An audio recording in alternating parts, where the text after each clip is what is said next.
우리에게 주는 하나님 말씀은 히브리서 1장 5절에서 14절까지 말씀입니다. 히브리서 1장 5절에서 14절까지 말씀입니다. 신약 성경 353면에 있습니다.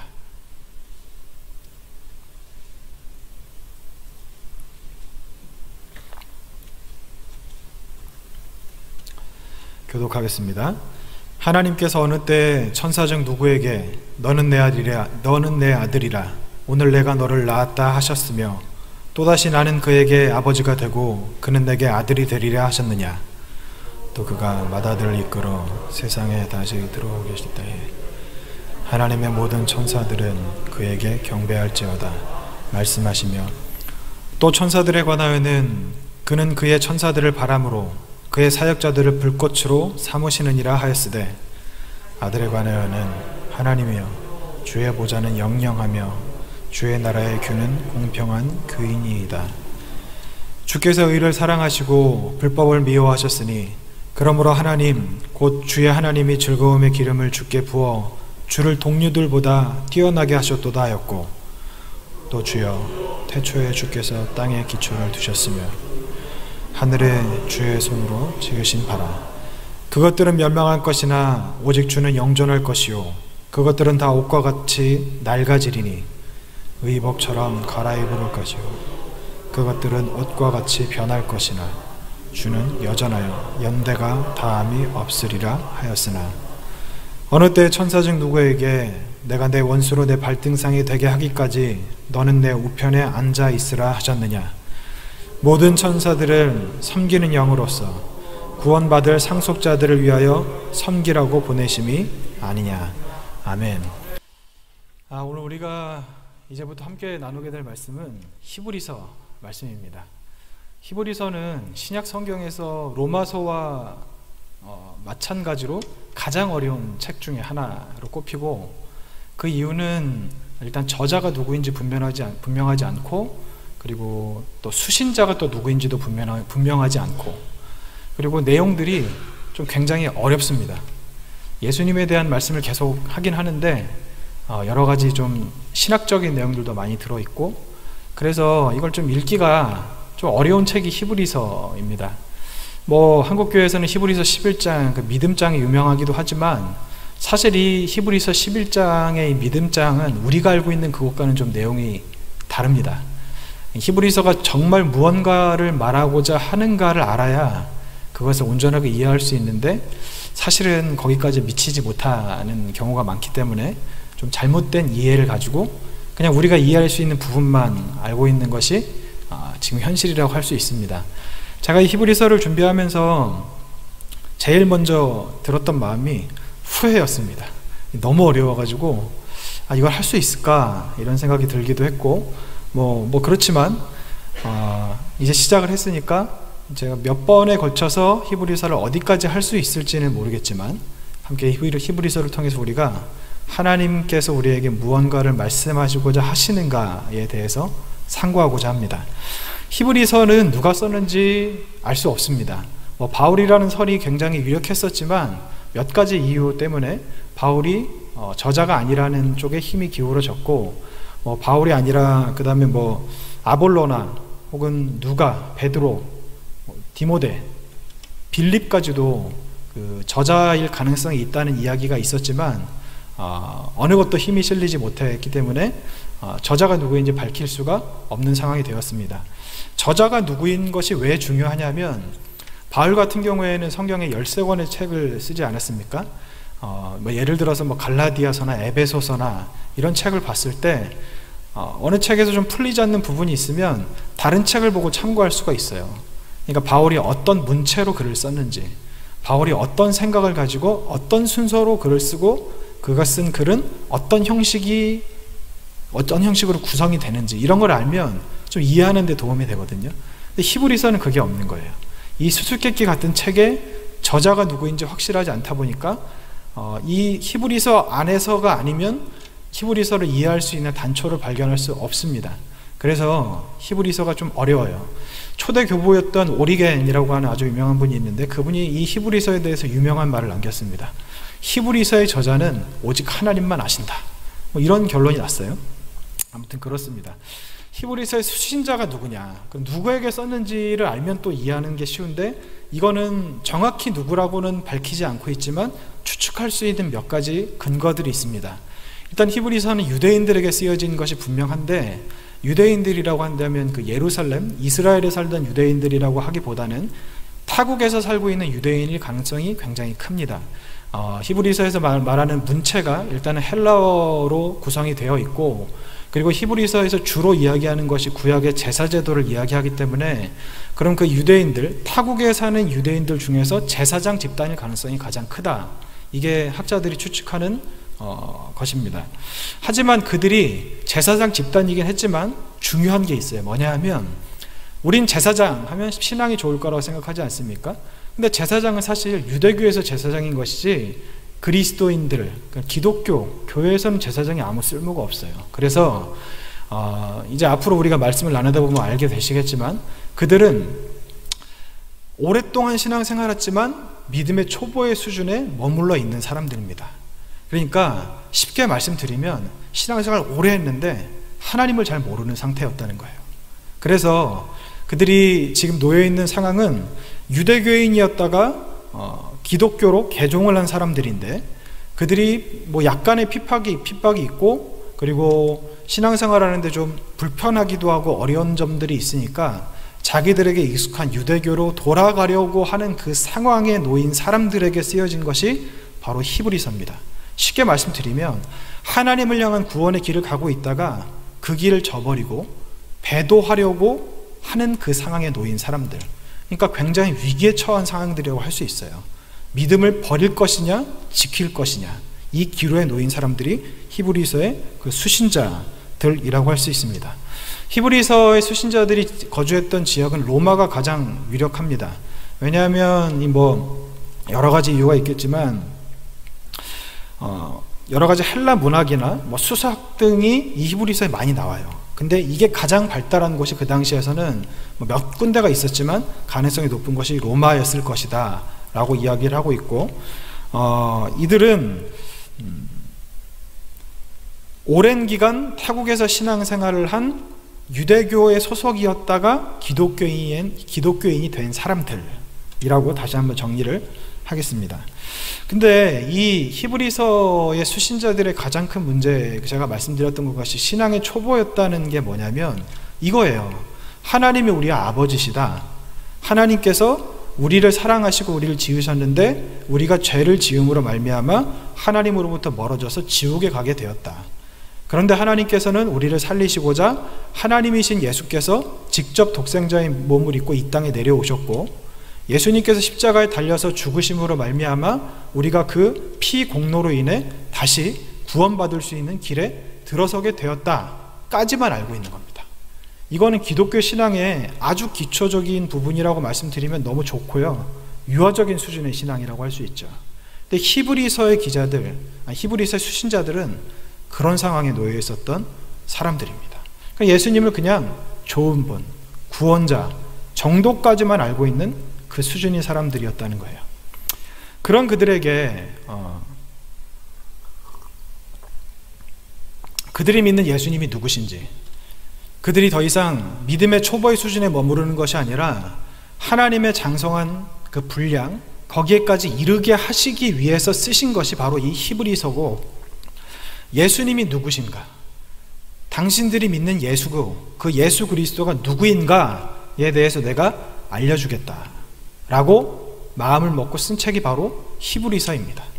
히브리서 전체 주제는 예수 그리스도는 누구신가, 예수 그리스도는 누구신가, 이게 전체 주제이고, 앞으로 우리가 나누게 될 이 히브리서를 통해서 우리 중에 아직까지도 유아적인 수준에 머물러 있는 그런 신앙의 초보인 분들이 계시다면 예수님에 대해서 더 잘 알아 하나님께서 우리에게 원하시는 구원을 받을 뿐만 아니라 그리스도의 장성한 분량에까지 이르는 저와 여러분이 되셨으면 합니다. 우리가 오늘 나눌 본문을 통해서 알 수 있는 예수님은요, 예수님이 누구신가인데 오늘 본문을 통해서 알 수 있는 것은 예수님은 천사보다 뛰어난 분이시다. 이게 오늘의 주제입니다. 오늘 본문을 이해하기 위해서 읽진 않았지만 4절을 먼저 알아봐야 됩니다. 1장 4절입니다.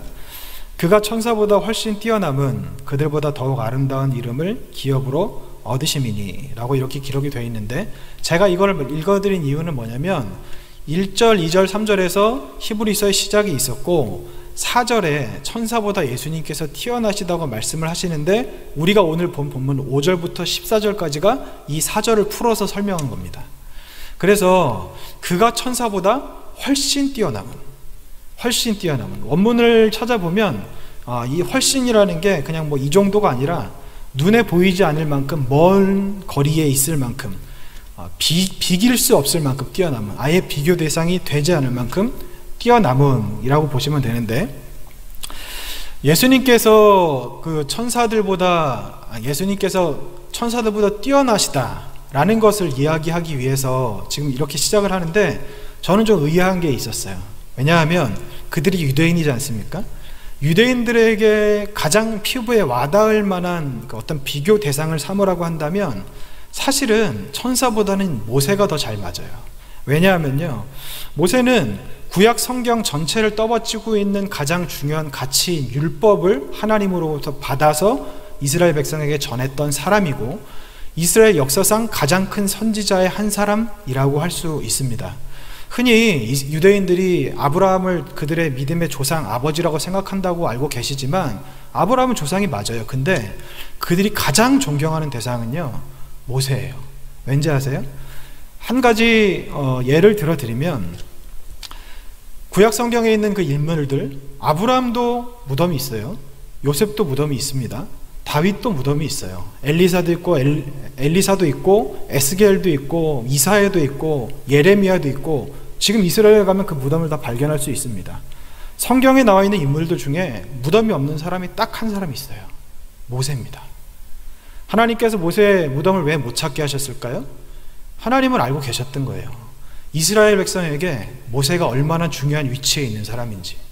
만약 모세의 무덤이 어딘가에 있다면 이스라엘 백성들이 가지고 있는 그 종교성으로 그 모세를 얼마나 추켜 세우고 추앙할지를 아셨기 때문에 하나님께서는 모세가 그 영광을 받지 않게 하시기 위해서 그러셨던 것도 있고, 그리고 이스라엘 백성이 모세를 보는 것이 아니라 하나님을 보게 하시기 위해서 그렇게 하셨던 겁니다.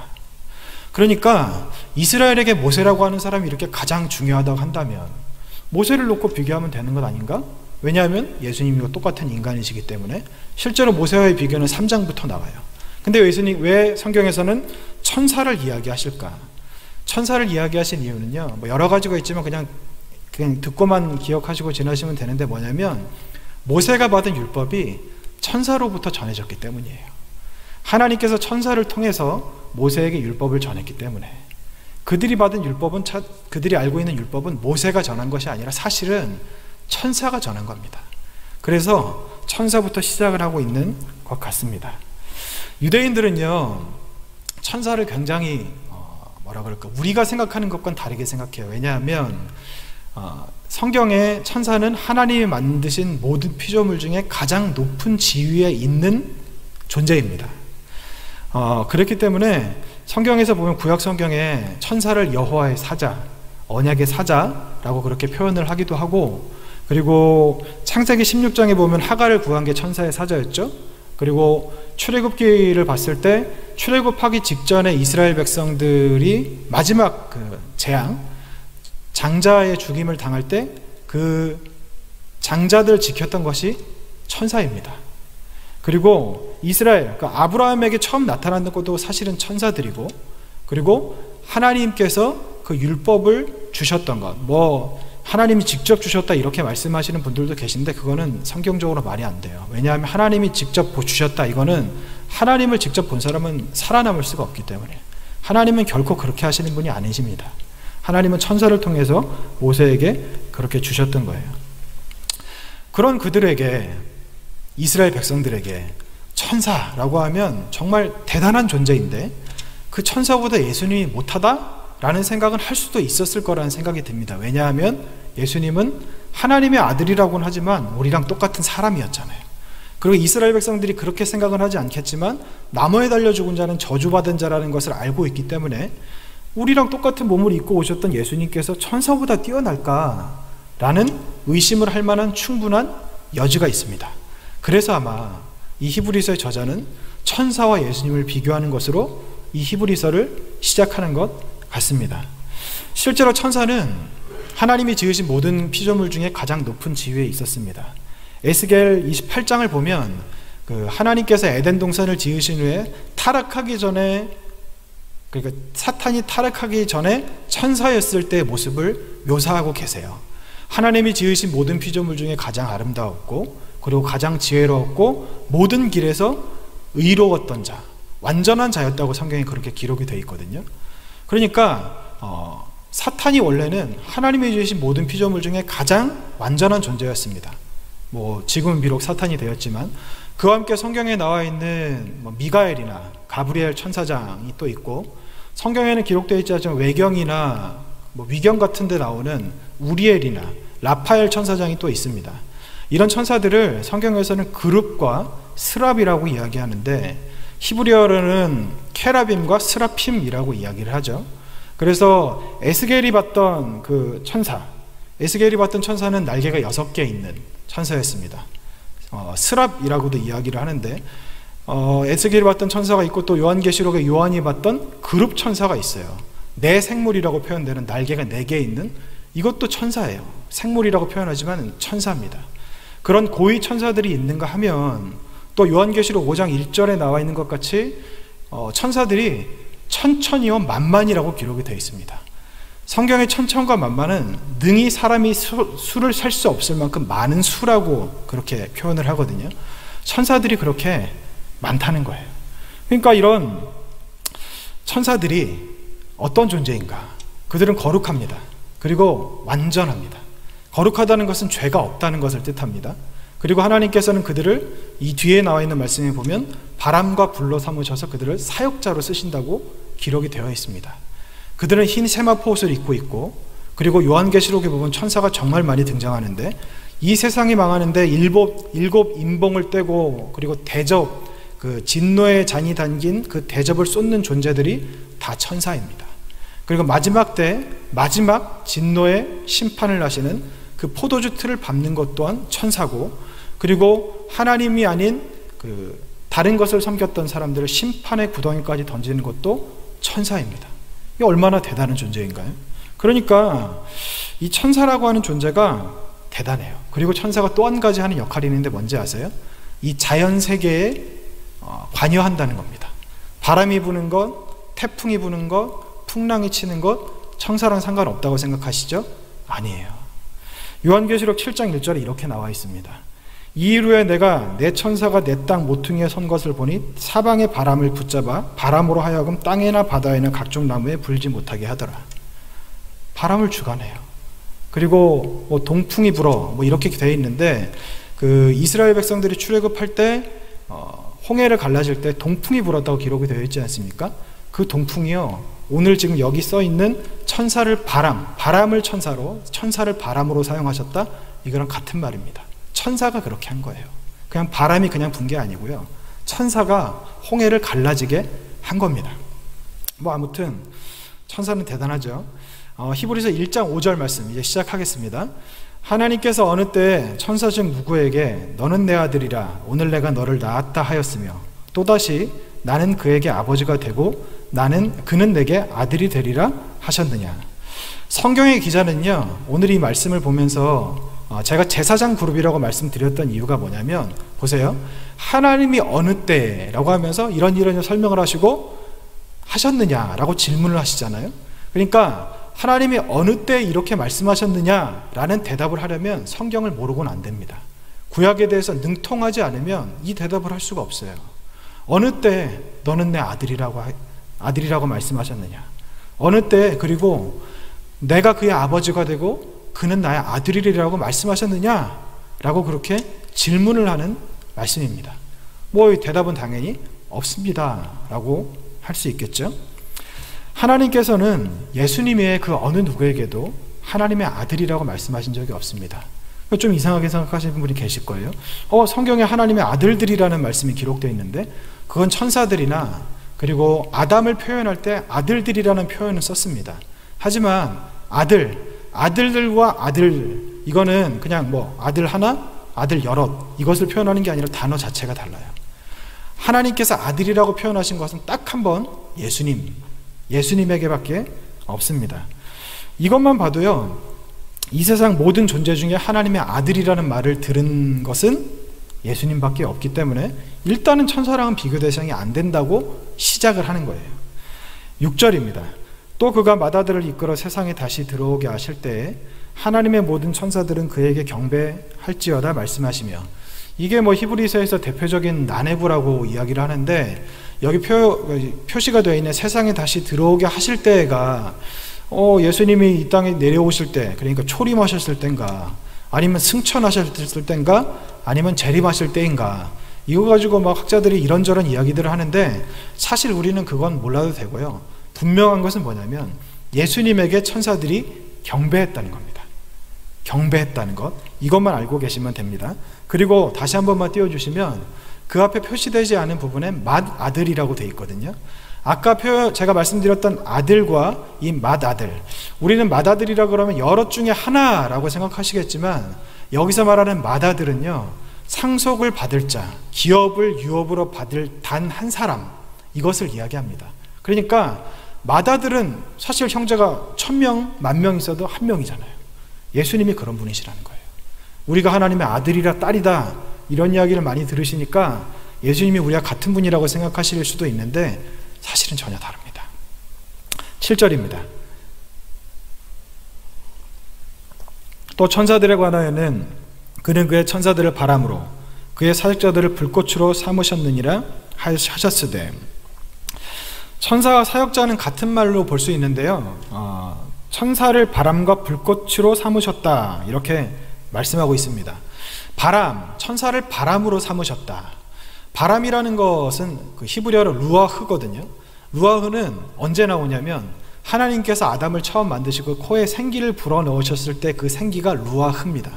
그리고 출애굽기에서 아까 제가 말씀드렸던 그 동풍이 불어서 바다를 가르게 하셨던 그것도 루아흐고요. 천사를 지금 여기서 말씀하시는 이 바람, 이것도 루아흐입니다. 다르게 말씀드리면 루아흐는 다른 뜻이 있는데 또 뭐가 있냐면요, 천사가 아니라 바람, 생기, 영이라는 뜻이 있습니다. 그러니까 천사는 바람과 같은 속성을 가지고 있는 영이다, 이렇게 생각하시면 될 것 같고요.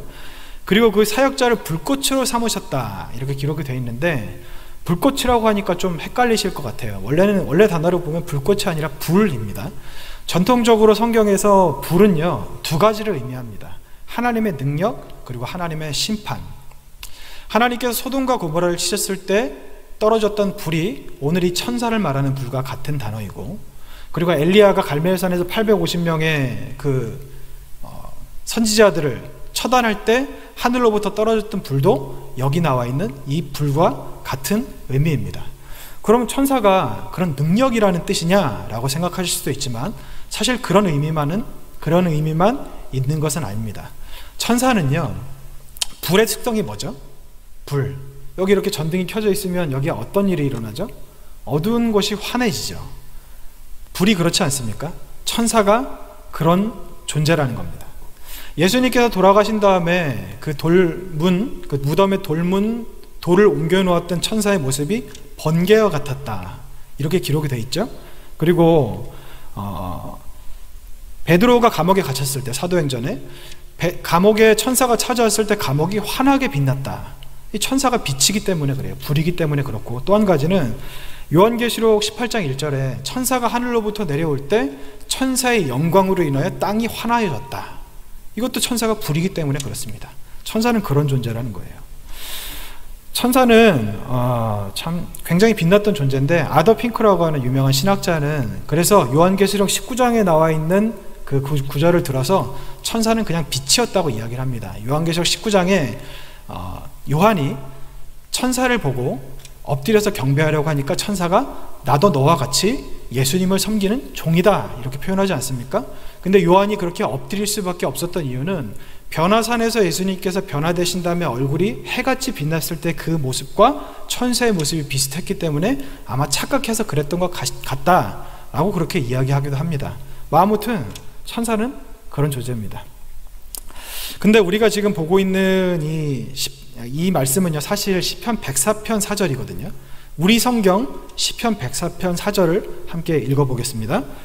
바람을 자기 사신으로 삼으시고 불꽃으로 자기 사역자를 삼으시며. 이게 104편 4절이에요. 근데 오늘 우리 성경과는 좀 다르죠. 그 이유가 뭐냐면 이 히브리서 저자가 70인역이라고 하는 번역을 인용했기 때문입니다. 70인역이라고 하는 성경이 있는데 그 성경을 인용했는데 그러니까 목적어와 목적보어라고 해서 좀 바뀐 것 같아요. 뭐냐 하면 다시 한 번만 띄워주세요. 예, 바람을 자기 사신으로 불꽃을 자기 사역자로. 바람과 불꽃에 우리 성경에서는 방점이 찍혀 있는데 70인역 우리가 오늘 본 말씀에서는 이렇게 되어 있죠. 천사들 그는 그의 천사들을 바람으로 그의 사역자들을 불꽃으로 삼으시느니라. 그러니까 바람과 불꽃이 중요한 게 아니라 천사가 중요하다, 이런 의도를 가지고 지금 성경을 썼어요. 그렇게 쓴 이유가 뭐냐면요, 두 가지입니다. 뭐냐면 첫 번째로 천사는 바람이나 불꽃과 같이 덧 없는 존재, 그러니까 변하기 쉬운 존재라는 겁니다. 여기 지금 초가 켜져 있죠? 이 촛불이 일정하게 불이 붙어 있나요? 계속해서 움직이고 있지 않습니까? 바람은 어떤가요? 바람이 일정하게 똑같이 부는 경우가 있나요? 선풍기를 켜도 바람은 계속 움직입니다. 그렇기 때문에 천사가 바람과 같은 능력이라 할지라도 그들은 변할 수밖에 없는 존재라는 거예요.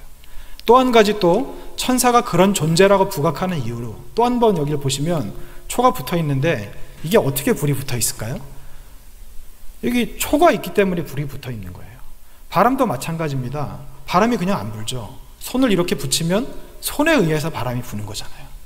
천사가 어떤 존재냐면 불꽃이나 바람 같은 능력이라 할지라도 하나님이 계시지 않고는 그들은 존재할 수 없다는 것을 의미하기 때문에 여기에서 천사는 바람같이 덧없다, 불꽃같이 의존적이다, 이것을 표현하기 위해서 그렇게 쓰신 겁니다. 본문 8절을 보면 더 정확하게 나오는데 8절 한번 읽어보겠습니다.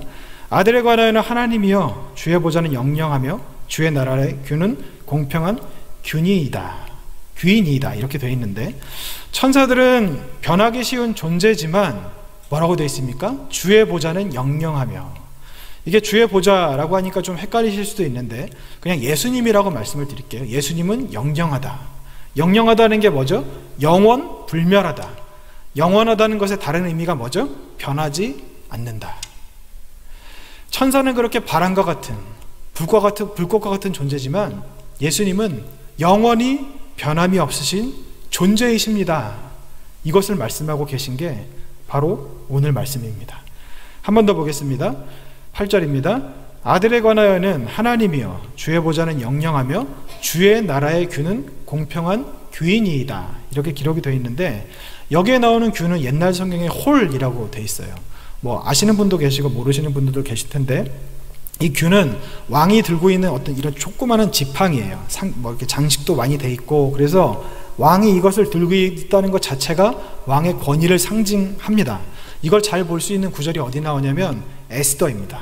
에스더 4장 11절에 왕의 신하들과 왕의 각 지방 백성이 다 알거니와 남녀를 막론하고 부름을 받지 아니하고 안뜰에 들어가서 왕에게 나가면 오직 죽이는 법이요 왕이 그자에게 금규를 내밀어야 살 것이라. 뒤에는 읽지 않겠습니다. 규가 이거예요. 이 정도로 그 권위가 있는 거예요. 왕이 살려줘 이게 아니라 규를 내미는 것만으로도 사람의 목숨이 왔다 갔다 할 만큼 그렇게 권위가 있는 것이 바로 규라고 할 수 있습니다.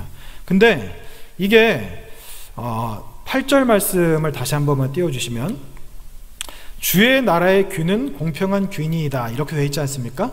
이게 정말 중요한 거예요. 뭐냐면요, 주의 나라의 규, 이 규가 누구 것이라는 거죠? 예수님 거라는 거예요.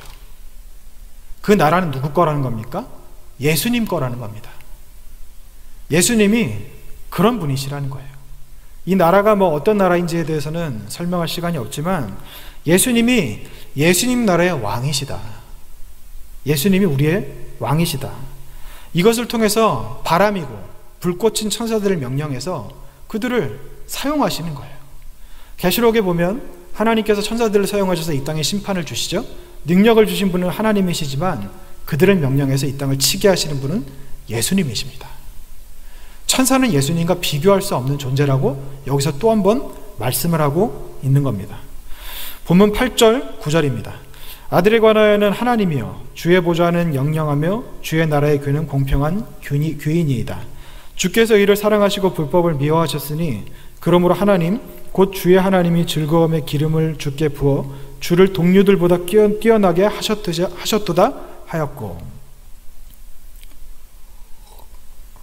주께서 의를 사랑하시고, 이전에 공평한 규라고 말씀하시면서 주께서 의를 사랑하시고 그리고 불법을 미워하셨다.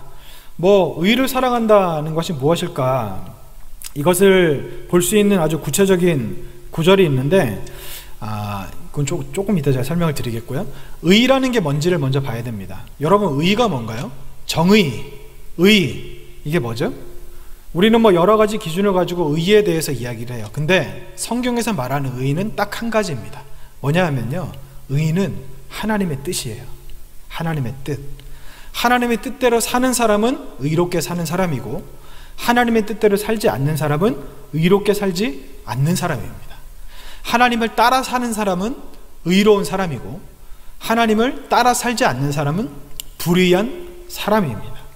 이걸 구체적으로 표현하는 그 말씀이 마태복음 7장 21절에 나와 있는데, 나더러 주여 주여 하는 자마다 다 천국에 들어갈 것이 아니요 다만 하늘에 계신 내 아버지의 뜻대로 행하는 자라야 들어가리라. 의를 행한다는 것은 하나님 아버지의 뜻대로 행한다는 겁니다. 우린 여러 가지 기준을 들이대요. 이런 기준 저런 기준, 요즘에 법이 바뀌어가지고 이런 말 저런 말하고 그러지 않습니까? 그런데 진짜 의는요, 하나님으로부터 시작되는 거예요. 하나님이 이끄신 대로 순종하면 그게 의의 길을 가는 것인데, 예수님께서는 이렇게 사셨죠. 예수님께서 뭐라고 말씀하셨습니까? 성경에 여러 번 기록이 되어 있는데, 내가 하는 말은 나의 말이 아니요 나를 보내신 이가 하시는 말이다. 예수님이 실제로 뭐라고 말씀하셨어요? 나는 내 뜻대로 사는 것이 아니라 내 아버지의 뜻대로 산다. 앉으나 서나 자나 누우나 말을 하나 설교하나 기적을 일으키나 모든 것이 하나님 아버지의 뜻대로 하는 것이다. 완전한 의로운 가운데 사셨던 분이 바로 예수님이시라고 그렇게 말씀하는 겁니다. 다르게 말씀드리면, 하나님을 사랑하고 하나님의 뜻대로 사는 것이 의로운 삶인 것이고, 하나님의 뜻대로 살지 않는 것, 하나님을 사랑하지 않는 것이 불법을 행하는 것이라고 말씀드릴 수 있습니다. 하나님의 뜻에 어긋나는 모든 것들은요, 우리가 볼 때 아무리 좋아 보여도 불법이에요. 불의인 겁니다. 우리가 볼 때 아무리 아니라고 생각해도 하나님께서 그렇다고 하시는 것은 그게 바로 의로운 것이에요. 이것을 아주 단적으로 보여주는 예가 있는데, 마태복음 10장 37절입니다. 아버지나 어머니를 나보다 더 사랑하는 자는 내게 합당하지 아니하고 아들이나 딸을 나보다 더 사랑하는 자도 내게 합당하지 아니하며. 부모님 사랑하는 게 죄인가요? 자녀 사랑하는 게 죄입니까? 근데 왜 여기서는 합당하지 않다고 말씀하시죠? 합당하지 않다는 것은 천국에 들어가지 못한다고 말씀하시는 거거든요. 왜일까요? 인간에게 모성애와 부성애는 본능이에요. 근데 그 본능조차도, 부모를 사랑하고 자녀를 사랑하는 것조차도 하나님께서 정하신 법 안에서 하지 않으면 불법이라고 말씀하시는 겁니다. 의가 아니라 불의라고 말씀하시는 겁니다. 의를 행하신 그 예수님께서 어떻게 되셨습니까? 유대인들은 예수님을 사형시키셨죠. 천하에 죽일 사람으로 만들어서 십자가에 못 박지 않았습니까? 그러면 유대인들의 입장에서는 그들을 나름대로 할 말이 있을 거예요. 왜냐하면 신성모독이다, 율법을 어겼다, 우리가 섬기는 하나님과 다른 뜻으로 살아간다, 우리를 혼란스럽게 한다, 거룩한 것을 더럽혔다, 이런 여러 가지 핑계를 댈 수도 있겠지만, 그들이 의로우신 예수님을 십자가에 못 박았다는 것 자체만으로 그들은 불법을 행했다는 겁니다. 그래서 아더 핑크는 이런 말을 했어요. 저와 여러분의 경우 이 두 가지 요점, 의를 사랑하고 불법을 미워하는 성품이 어느 정도로 나타나 보입니까? 우리가 진정 그리스도와 함께 동행하는 정도까지만 그러합니다. 덜도 더도 아닙니다. 그리스도와 교제하면 할수록 그의 형상을 본받게 됩니다. 주님께서 사랑하시는 것들을 사랑할수록 그가 미워하는 것을 미워하게 됩니다. 예수님이 그런 분이신데 우리는 의로운 삶을 살아가는가? 불의한 삶을 살아가는가? 쉽게 말씀드리면 하나님께 순종하는가? 아니면 순종하지 않는가? 이것을 우리가 돌아보아야 합니다. 계속해서 보겠습니다. 10절입니다. 또 주여 태초에 주께서 땅에 기초를 두셨으며 하늘도 주의 손으로 지으신 바라. 제가 읽지는 않았지만 2절에 예수님을 통해서 태초부터 여러 모양으로 선지자들과 이런 모양으로 하나님께서 전하셨던 말씀을 2절에 그 아들을 통하여서 말씀하신다고 그렇게 기록이 돼 있어요. 근데 2절에 나와 있는 말씀을 보면 만물을 예수님께서 만드셨다고 돼 있거든요. 그럼 여러분, 만물이 어디까지 포함이 될까요? 지구, 별, 천국은 만물에 포함이 안 될까요? 여러분, 만물에 포함이 되지 않는 것은 딱 하나입니다. 하나님밖에 없어요. 스스로 계신 자 하나님, 예수님, 성령님. 하나님 말고는, 예수님 말고는, 성령님 말고는 세상에 보이는 모든 것들, 보이지 않는 모든 것들은 다 만물에 속합니다. 그러면 만물을 예수님께서 만드셨다. 천사도 만물에 속할까요? 당연히 속하죠. 그러면 천사는 누가 만드셨을까요? 예수님이 만드신 거예요. 천사는 예수님이 만드신 겁니다. 에스겔 6장 1절에서 3절까지 말씀입니다.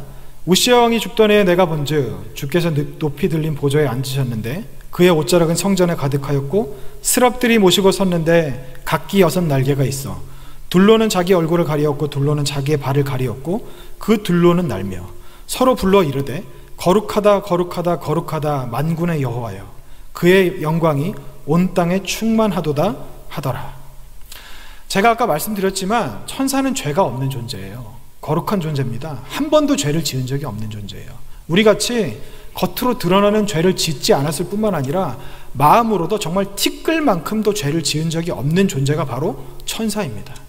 그 천사들 중에 가장 높은 계급에 있는 스랍 천사, 날개가 6개 있는데 하나님 앞에 서니까 그 둘로는 얼굴을 가리고 둘로는 날고 둘로는 발을 가리고 거룩하다 거룩하다 거룩하다 만군의 여호와여.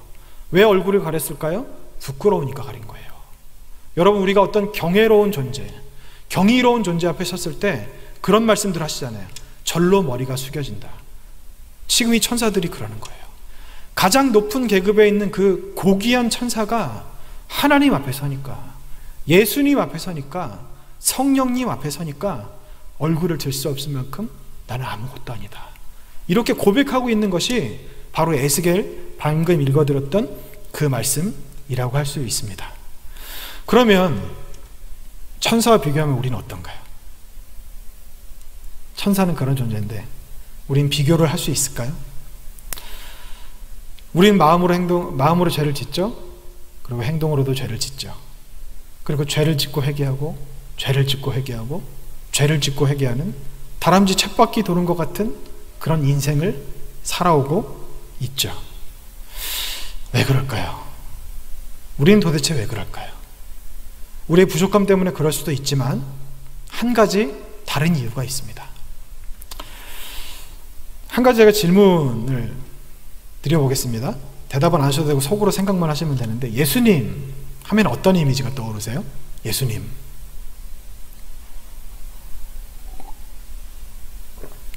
저는 예수님 하면 그 성화가 떠올라요. 푸른 불밭에 냇물이 졸졸 흐르고 양들이 한가롭게 풀을 뜯고 있고 예수님이 이 세마포 옷에 이 빨간색 이걸 두르시고 정말 인자한 얼굴로 여기다 어린 양 한 마리를 안고 지팡이 들고 이 인자한 얼굴로 양을 보시면서 빙긋이 웃으시는 그 모습이 생각납니다. 여러분들도 아마 크게 다르시지 않을 거라고 생각해요. 근데 여러분, 성경에 나타나 있는 진짜 예수님의 모습이 어떤지 아세요? 좀 길지만 같이 읽어보겠습니다. 계시록 1장 13절에 16절입니다. 촛대 사이에 인자 같은 이가 발에 끌리는 옷을 입고 가슴에 금띠를 메고 그의 머리와 털의 희기가 흰 양털 같고 눈 같으며 그의 눈은 불꽃 같고 그의 발은 풀무불에 단련한 빛난 주석 같고 그의 음성은 많은 물소리 같으며 그의 오른손에 7별이 있고 그의 입에서 좌우에 날성검이 나오고 그 얼굴은 해가 힘있게 비치는 것 같더라. 계시록 19장 11절에 16절입니다. 또 내가 하늘이 열린 것을 보니 백마와 그것을 탄 자가 있으니 그 이름은 충신과 진실이라. 그가 공의로 심판하며 싸우더라. 그의 눈은 불꽃 같고 머리에는 많은 관들이 있고 또 이름 쓴 것 하나가 있으니 자기밖에 아는 자가 없고 또 그가 피 뿌린 옷을 입었는데 그 이름은 하나님의 말씀이라 칭하더라. 하늘에 있는 군대들이 희고 깨끗한 세마포 옷을 입고 백마를 타고 그를 따르더라. 그의 입에서 예리한 검이 나오니 그것으로 만국을 치겠고 친히 그들을 철장으로 다스리며 또 친히 하나님 곧 전능하신 이의 맹렬한 진노의 포도주 틀을 밟겠고 그 옷과 다리 사이에 이름 쓴 것이 있으니 만왕의 영이요 만주의 주라 하였더라. 방금 읽은 이 말씀이 진짜 예수님의 모습입니다. 우리가 알고 있는 그 인자하게 양을 안고 있는 목자의 모습이 진짜 예수님이 아니고 진짜 예수님의 모습은 이런 모습이에요. 무엇을 느끼셨습니까? 저는 이 말씀을 읽을 때마다 느끼는 건데 굉장히 두려워요. 예수님이 내가 아는 그런 분이 아니었구나. 속된 말로 까불면 안 되겠구나. 큰일 나겠구나. 신앙생활 정말 똑바로 해야 되겠구나. 이런 생각이 듭니다. 우리는 예수님을 우리와 같은 육체를 입으신 분이라고 생각해요. 맞죠? 하지만 그래서 예수님께서 이런 분이라는 그런 잘못된 생각을 가지고 있어요. 뭐냐 하면 언제나 용서하시는 분, 사랑의 예수님, 은혜의 예수님, 우리가 1000번, 10,000번 죄를 짓더라도 용서하시는 분, 날 위해 대신해서 십자가에 못 박혀 죽으신 분, 날 위해서 그 피 흘려 주신 그분, 언제까지 내가 죄를 지어도 언제까지나 용서하실 것 같은 그분, 이런 생각을 하고 있지는 않습니까? 맞죠? 예수님이 그런 분이죠. 우리의 신랑이신 분이죠. 우리의 구원자가 되시는 분이죠. 그런데 여러분, 예수님은요 만왕의 왕이세요. 만주의 주이십니다. 온 세상의 악한 것들을 심판하러 오실 때 입에서 수많은 칼날들이 나와서 그 모든 악한 것들을 다 죽이시는 분, 그 발로 진노의 포도주 틀을 밟는 분, 하나님께서 심판하신다는 그런 것을 뜻하거든요. 그런 분이에요. 근데 여기서 문제가 생깁니다. 뭐냐면요, 우리가 생각하는 그 예수님에 대한 표상 있죠? 우리가 생각하는 그 이미지 때문에 혹시 이렇게 생각하고 살진 않으세요? 언제까지 나를 기다려 주시는 분이시니까, 내가 지금까지 잘못했어도 언제나 용서하셨으니까, 내가 지금 이 죄를 지어도 회개하면 되니까, 예수님은 사랑의 예수님이시라고 하셨으니까, 사랑은 허다한 허물을 덮는다고 하셨으니까 내 허물도 덮어주시겠지, 또 회개하면 되지, 또 죄짓고 회개하면 되지, 언제나 나를 그렇게 기다려 주시는 분이시니까, 이런 생각을 하고 계시진 않습니까? 틀린 말은 아닌데요, 이렇게만 생각하면 우리는 신앙생활을 제대로 할 수 있는 방법이 없습니다. 그런 말들 많이 들으셨죠? 오냐 오냐 하면 안 된다. 예수님께서 우리에게 오냐 하신 적이 없는데 우리는 예수님을 오냐 오냐 하는 예수님으로 알고 있어요. 그냥 하나님의 아들이셨는데 이 땅에 오셔서 십자가에 못 박혀 죽으시고, 그래서 그 피로 말미암아 내가 죄사함을 받았다, 언제나 나를 용서하시는 분, 언제나 나를 기다려 주시는 분, 이렇게까지만 생각을 하는 거예요. 진짜 예수님은 심판자이시고, 우리를 오늘 우리가 나눈 큐티 말씀에 진노의 포도주 틀을 밟는 것이 예수님이에요. 진노의 포도주 틀을, 사람들을 그 안에 집어넣고 밟아서 그 피가 제가 1600 스타디온 킬로미터로 한 사람은 306km까지 피가 흘렀대요. 사방으로. 그분이 예수님이시라는 거예요. 근데 우린 그런 생각을 하지 않죠. 예수님을 얼마나 우습게 생각합니까? 예수님을 얼마나 만홀히 여깁니까? 언제나 용서하시고 언제나 사랑하시고 언제나 기다려주시는 예수님, 우리를 그렇게 사랑하셨으면 그 사랑에 보답해야 되는데 사실 우리 인간이 얼마나 영악합니까? 지금까지 용서하셨으니까 앞으로도 그렇게 하시겠지, 이런 생각을 하고 살지는 않으십니까? 저는 그랬어요. 언제까지나 나를 기다려 주시겠지. 근데 여러분, 하나님은요 그 예수님을 만물이 하나님 예수님의 발 앞에 무릎 꿇게 하시는 하나님이세요. 만물, 요한계시록 마지막 때 심판의 주로 왕으로 삼으신 분이 바로 하나님이세요. 우리는 좀 잘못 생각하고 있는 게 있는데, 새하늘과 새 땅을 하나님이 다스리신다고 생각을 해요. 천년왕국을. 근데 성경 가만히 읽어보면요, 천년왕국에서 왕노릇하는 사람들은 예수님입니다. 그리고 예수님과 함께 피 흘려 죽은 자들이에요. 하나님은 직접 통치하지 않으세요. 예수님이 통치하시는 거예요. 예수님이 그런 분이세요. 계시록 21장 8절입니다. 그러나 두려워하는 자들과 믿지 않은 자들과 흉악한 자들과 살인자들과 음행하는 자들과 점술가들과 우상 숭배하는 자들과 거짓말하는 모든 자들은 불과 유황으로 타는 못에 던져지리니 이는 둘째 사망이라. 분명히 이렇게 말씀하고 계신데 우리들은 그렇게 살지 않는다는 거예요.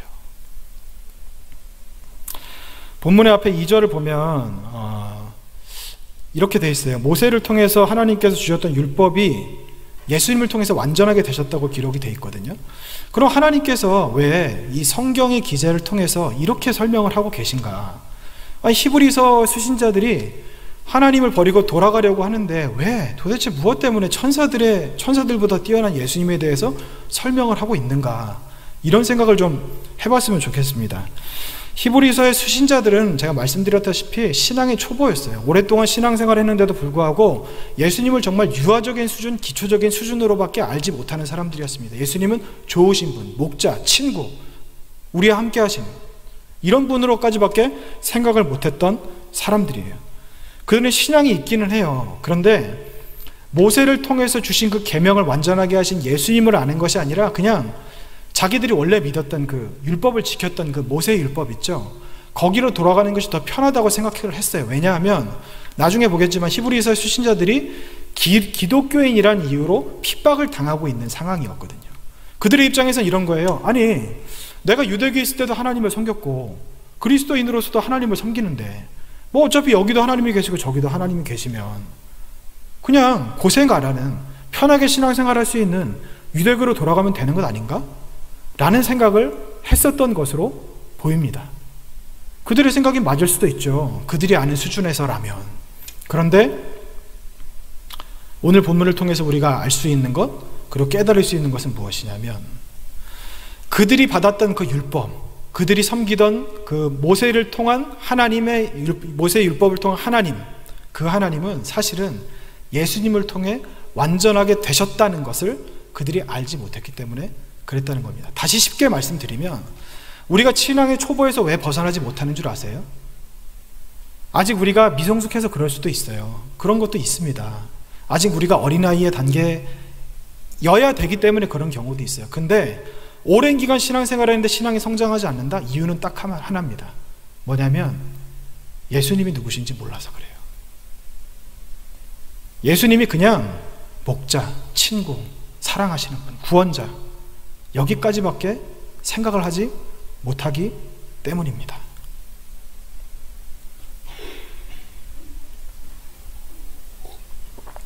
그들은, 히브리서 수신자들은 신앙의 초보였어요. 예수님을 그냥 구원자, 용서해 주시는 분 정도로만 생각했습니다. 그렇지만 그래서 오랜 기간 신앙생활을 했음에도 불구하고 그들이 유대교로 다시 돌아가려고 했던 겁니다. 우리들도 마찬가지예요. 우리가 신앙을 버리진 않지만 그들이 유대교로 돌아가려고 했던 또 하나의 이유가 뭔지 아세요? 유대교는 종교의식이 굉장히 이렇게 체계적이었잖아요. 뭔가 하는 것 같잖아요. 아침마다 막 가가지고 뭐 이렇게 제물을 잡아가지고 각을 뜨고 피를 뿌리고 제를 올리고 하루에 몇 번씩 제사를 올리고 일주일에 몇 번씩 하나님 앞에 11조를 드리고 자기들이 율법을 632가지 지키고 이거랑 그냥 예수님 믿고 말씀 읽고 기도하고 이거랑 종교적으로 볼 때 어떤 게 더 괜찮아 보이세요? 좀 더 와닿기 쉽게 말씀드릴까요? 천주교에서 머리에 뭐 뒤집어 쓰고 성수 뿌리면서 앞에 나가서 기도하는 게 기도하는 것 같으세요? 아니면 이렇게 그냥 아무런 그런 거 뭐 가운도 안 입고 머리 뒤집어 쓰는 것도 없이 앞에 나와서 하나님 앞에 이렇게 앉아서 기도하는 게 더 기도하는 것 같으세요? 이게 바로 인간의 종교성이라는 겁니다. 유대인들이 거기로 돌아가려고 했다는 거예요. 왜? 예수님을 모르니까. 예수님을 모르니까. 예수님에 대한 지식이 없으니까. 여러분은 어떠십니까? 여러분 예수님에 대해서 어떻게 생각하고 살아가십니까? 여러분에게 예수님은 어떤 분이세요? 언제까지나 좋으신 분, 용서하시는 분, 사랑의 하나님이신 예수님, 구원자, 그런 분이십니까? 아니면 요즘 우리가 큐티책에서 읽는 것 같이 만국을 다스리실 분, 철장으로 만국을 심판하시고 그 입에서 나오는 칼날로 모든 불법을 행한 자들을 죽이시고 진노의 포도주 틀에 던지셔서 친히 그 발로 모든 사람들을 밟아서 죽이고 피가 흐르게 하시는 그분이십니까? 공포 분위기를 조성한다고 말씀하시는 분들도 계시더라고요. 제가 지옥을 이야기하고 무서운 얘기를 하니까. 여러분, 지옥이 있다는 걸 아는 사람들이 신앙생활을 더 잘할까요? 지옥이 없다고 생각하는 사람들이 신앙생활을 더 잘할까요? 예수님이 우리를 심판하신다고 생각하는 사람들이 신앙생활을 더 열심히 하고 똑바로 할까요? 예수님은 언제까지나 용서하시는 분이라고 생각하는 사람들이 신앙생활을 더 열심히 할까요?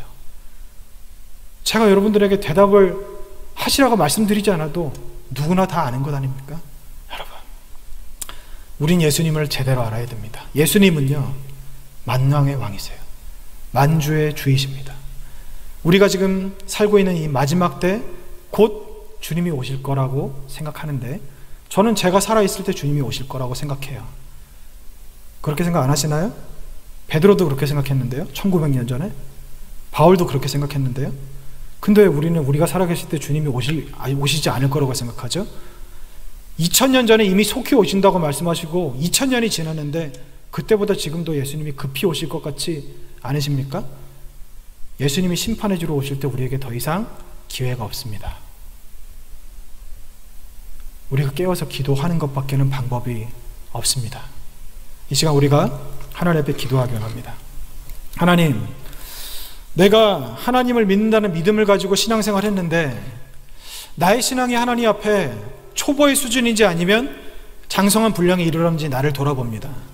내가 죄를 짓고도 언제까지나 하나님께서 나를 용서하셨으니까, 그러니까 나는 또 죄를 지어도 되고 회개하면 된다고, 그렇게 아니란 생각을 가지고 무사태평하게 하나님을 이용하며 신앙생활하지 않았는지 나를 돌아봅니다.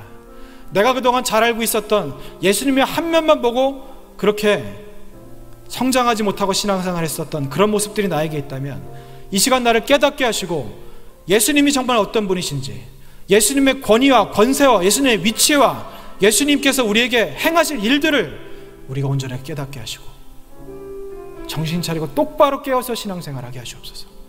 더 이상 하나님을 이용하지 않게 하시옵소서. 더 이상 예수님께 다시 못 박지 않게 하시옵소서. 이 제목을 놓고 우리 주님 앞에 함께 기도하겠습니다.